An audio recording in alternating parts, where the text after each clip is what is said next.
Official.streetsmarks@gmail is how you want to contact us. Listen to us right here exclusively on YouTube, Street Smart Audio. Fuck with us. IG, Official.streetsmarks, Street Smart fan page on Facebook, or Street_Smart on Twitter. This is the Extreme Retro Review for ECW, September 7th, 1993. Hollywood. What's going on, player? I'm about to Snapchat a little clip for my Snapchat audience. One time, you know what I'm saying? And, you know what I'm saying? Welcome, Snapchat audience, to the Street Smart Audio Podcast. I'm doing good, though. You know what I'm saying? I am feeling some type of way because this is the last ECW regular television show appearance of the leader and founder of Hot Stuff International, King Hot Stuff Eddie Gilbert, and it's a little emotional right now. So, but other than that, I'm pretty good. How about yourself? I'm good. So, overall thoughts on this show, saying that since it's Eddie's last show. Yeah. Where's he going? Where is he going? Yeah. I don't know where he's going. I know that he won't be in ECW anymore. So where is he going? Besides, he's going to die not too long after. He'll probably go back to Memphis or Puerto Rico. Goes to Puerto Rico. Have to review some Puerto Rico shows. All right, so we have an ultra class rundown of the card. Sully and Eddie in the long rundown of the card from the control booth. So, first match, we have the Lariat, Stan Hansen, versus Devious Donnie Allen and Ernesto Broughton, collectively known as Twisted Steel and Sex Appeal. His name is not Ernesto Broughton. His name is Jueve Ernesto. That is his correct name. Fooge. So, complete squash. Lariat on Allen for the dub. He ties Broughton up. He grabs it's Jueve Ernesto.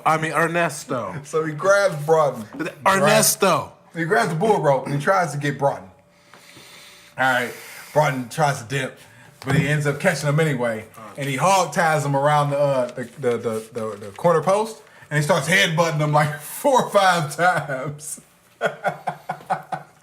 What a geek. Unfreaking believable. All right, so you have Hansen with a backstage promo. Not really bad, honestly. He has a lot of fear to give, and he shakes the bell, and he gives Sully a good stern talking to. What the hell is the damn lighter? There you go. Oh, thank you kindly. All right, so we got Sully and Eddie with hold on, wait a minute. Sully and Eddie with a okay. So we got Sully and Eddie. Mm-hmm. Eddie brings out a dog. Oh yeah, little puppy-ish. Right, and the dog, it was birthed by Missy Hyatt. And you got to lead into the 6-man tag. Damn it, that was not on the network. You never. Okay, and this is why. So, you got Super D's 1, 2, and 3 versus the Headhunters. Yeah, now that I did see. Okay, and Nightmare Freddy Krueger. Yeah, yeah. Where the hell did Freddy Krueger come from? Why the hell did Freddy Krueger come? From, I guess, from someone's. If Eddie's from every woman's dream and shit, then Freddy's from everybody's nightmare, I would surmise. All right, so Nightmare, also known as Freddy Krueger, is from the Wing promotion. Honestly, he's the best worker in this whole entire match, honestly. Well, seeing who's involved, that doesn't seem hard to believe. Right, all right. So they're over here trying to get fucking Freddy Krueger over. And I'm sitting there like, okay, it's Freddy fucking Krueger.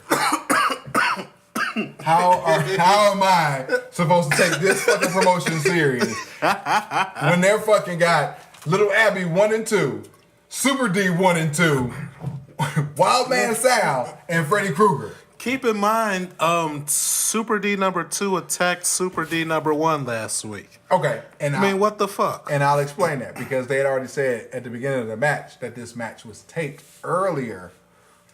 Okay. Right, so it's out of chronological order. Okay.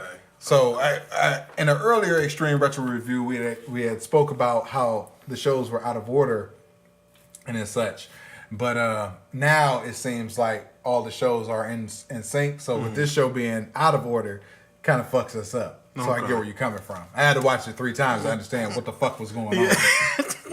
Like, how's that cool? That shit. Right. So number 2 turns on number 1 again. Then Wildman Sal, Harry Back Perez, and Mr. Danger clear the ring. So obviously it's around that time when they were all fighting, like a couple weeks ago, when they had that shit fucking match that you loved. Oh, yeah. Oh, well, you know, hey. Anyway. I love quality wrestling. What could I say? The dude blade on camera. He bladed on camera. Hey, you know what I'm saying? It happens to the best of us, you know what I'm saying? Negative infinity match, y'all. No, and I gave this match negative a jillion. All right, Todd in the ring. Sal comes out with stuffed animals. He gives Todd one and he gives Todd a hug. Sal in-ring promo. So Sherry gets in the ring. She gets an animal and a hug. Sherry was looking actually kind of okay in this. She had a Nature Boy. She had a variation of a Nature Boy robe on, but she looked kind of good though. And she had her titties out too. Oh my goodness. All right, Sherry fucking fucks around with the Ultra Clash promo. Hunter Q Robbins III comes out and he gets slapped. Number 2, disrespectful. So Super D, number 2 comes out, Stetson, and then Rick Michael comes out and they hold him down. Michael straps style. That's exactly what his ass gets to. You don't strike Hunter Q Robbins III. What he lost his damn mind. All right, they shove down Sherry. Hack and number 1 come out to clear the ring. And then that leads into a fucking, they got a match at Ultra Clash coming up. Loser gets 10 straps. Sal versus Michaels. All right, so you got a Paul Lee, Dark Patriot backstage promo. Good fucking promo. Yeah, daddy. That was a great promo. I can't tell you what it was about, but it's Paul Lee doing his thing. You know what I'm saying? And then Dark Patriot wrapped it up. You know what I'm saying? And he said he's liable to break JT Smith's neck. But you got to make sure he eat. You got to make sure he eats. But of course, you know, say you need sustenance and energy before you go out breaking necks and shit. All right. JT Smith versus Mr. Motagi. Did you get this match? I did. All right. Sloppy scientific exhibition and these booked and the motherfuckers booked in a scaffold match. Why are you doing this scientific catch cans style ass match? All right, and you're going in a scaffold match against the Dark Patriot in 4 days, or on the 18th. Even more mind-boggling is the finish. All right, so Motagi is outclassing JT by leaps and bounds. Yep. Terrible DDT, and Motagi is pissed. So he starts stretching him. He starts putting him in the STF. He puts him in an Indian Deathlock. He puts him in a fucking step over crossface. He just kept stretching the motherfucker because he knew doing moves and spots with him ain't gonna work. The crowd has pretty much turned on JT at this point and is actively cheering Motagi during this match. All right. So brief comeback leads to the time limit draw.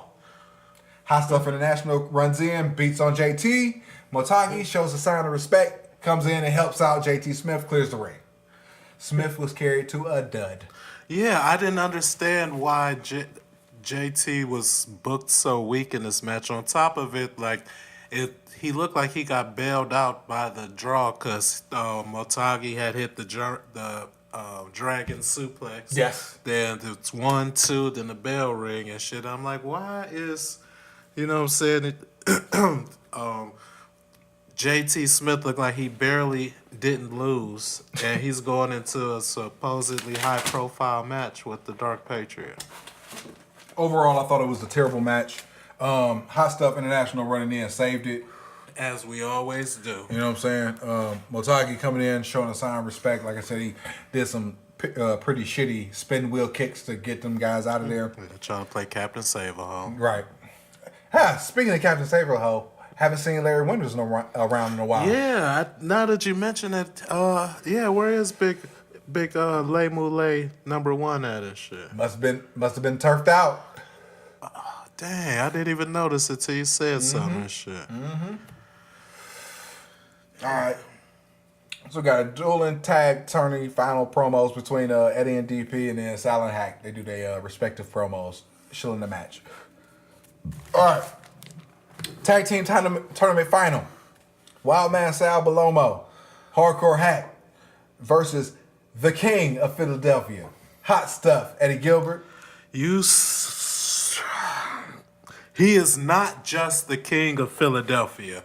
He is the leader and founder of Hot Stuff International. He is the King of Philadelphia. He is Hot Stuff Eddie Gilbert. And this is his last match that we're going to cover. All right, so when you talk about this match, you give it the reverence and the dignity that it deserves, because we will not... Sorry, y'all. We will not see this great inspiration, this great icon in the business. We will not see the legendary Hot Stuff Eddie Gilbert, the King of Philadelphia, in an ECW ring again, and I just think we need to show a little respect. All right. So Eddie brings the heat early to the crowd. That's right, Eddie. All 4 men start, face shine, heels powder. Eddie has a can, hits Sandman with it. This is already awesome. That you already know. Sandman come back and Sully cuts in with another fucking Abby vignette. Who's brought? If they better be glad that this happened many years ago, because if I could put my hands on the imbecile who put that little video in the middle of that match. Well, at least I like. Did you the Top Gun music? It's like Abby's over here stabbing people with forks and shit. And it's like, oh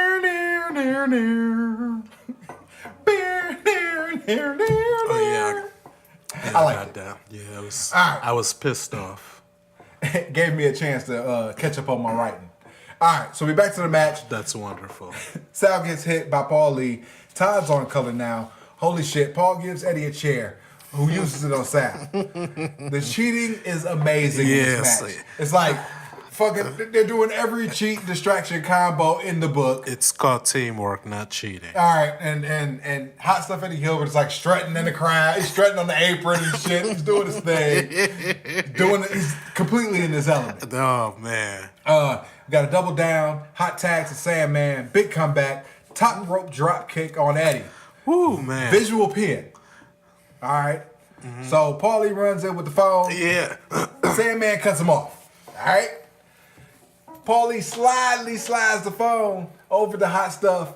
Hot Stuff hits him. Bang. Then he possums on the floor. All right. I had a feeling you was going to see that finish like that. All right, bring it on home, Daddy-O. Now, it would look like that Paulie was trying to assault Sandman with his mobile device. That couldn't be further from the case.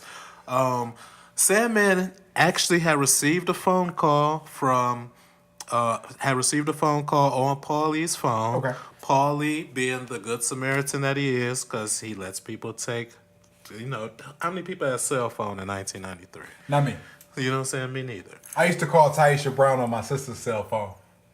Oh, I don't blame you. And you want to know the funny thing? What's that? She used to fake orgasms during our conversations. Oh, nice. Right? The fact that she would even take the time to fake one at that time, you know what I'm saying? that's good shit. Right? But, you know what I'm saying? So, Sandman gets a phone call. Paul goes to bring him the phone. Like, Sandman, you got a call. You know what I'm saying? He couldn't hear him, so He gets in the ring. And then for some reason, Sandman attacks him. You know what I'm saying? I'm like, what the... So, you know what I'm saying? Eddie, he's coming to, you know what I'm saying, from the devastating drop kick from Sandman. Yeah. What a drop kick. So Paulie tells Eddie, like, hey, tell Sandman he's got a call. He won't listen to me. So he throws the phone to him. Okay. You know what I'm saying? And Eddie loses his balance, and the phone hits Sandman in the back of the head, you know what I'm saying? And then Eddie, feeling so bad, he collapses at the same time that Sandman does because he can't believe he just accidentally hit Sandman with the cell phone. He comes to before Sandman does, and it's like, you know, he's still a wrestler first, so, you know, he goes for the pin and gets the win and becomes ECW Tag Team Champions. By itself, fuck Dark Patriot. So overall, the beginning and the end was absolutely great in this show. The middle was a complete drag. Main event was definitely a Sully Match of the Year contender for 1993, and I gave it a thumbs up. The match was awesome, and I gave it 2.5. I just want to have a brief moment of silence for the leader and founder of Hot Stuff International and the king of Philadelphia, Hot Stuff Eddie Gilbert. Just want to thank you for all you've done for wrestling fans across the world. Those who are in Philadelphia, hope you realize how lucky you were, and you will be missed, Eddie. We'll come back with the Extreme Retro review. What happened to the moment of silence? This is the disrespect that I'm talking about. He has his hand on the spacebar button. I had just said a moment of silence.